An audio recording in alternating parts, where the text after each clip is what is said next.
Mahakasika ny tontolo ara-politika izay ihany momba kosa ny fampihavanam-pirenena dia androany moa no nanomboka ilay atrikasa momba ny fampihavanam-pirenena izay entina indrindra amaritana ny drafitra nasionaly momba ny fampihavanam-pirenena. Nisy araraka izany ny lanonana nentina nanamariana ity fisokafan'ny ity atrikasa ity teny amin'ny panorama Andrainarivo izay nentina indrindrana na mantarana ihany koa ireo mpampihavana rehetra eto amin'ny firenena. Ho arahantsika kosa ny fanadihadiana mahakasika an'izay.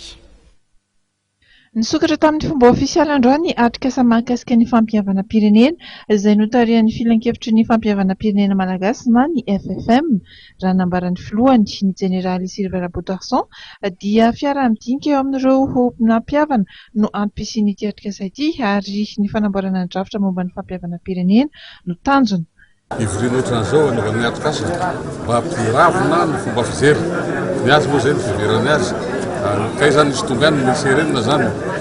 Tonga satria misy tany moa teo hoe tonga be sasy fa izay zavatra fa samy fahefana samy manana samy izay fomba fijery hafa zay zany no aravina mba tendray izay natao hoe drafitra nasionaly ambony fampihavanana.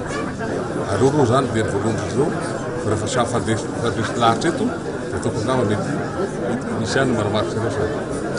Afa-tsy tazany teny an-toerana kosa ireo lehiben'ny fiangonana avy amin'ny FFKM hatamin'ity androany ity nitondra fanazavana sy ny filohan'ny FFM.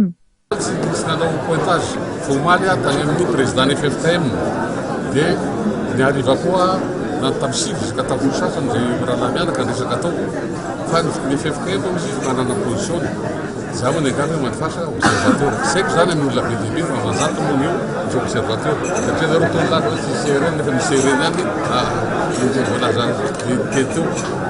Dia ny hariva koa zany mbola tonga ihany koa olona iraka anankiroa nisy mopera zay dia tarikazy nanatra tarikazy tamin'ny zareo fa ny amin'ny kapobeny zany ny FFM aloha zany karazany a position d'attente jery fatendrara fa tsy misy olana manokana marivo zay ary tsy pivo tsy misy olana manokana amin'ny FFM sy ny FFKM.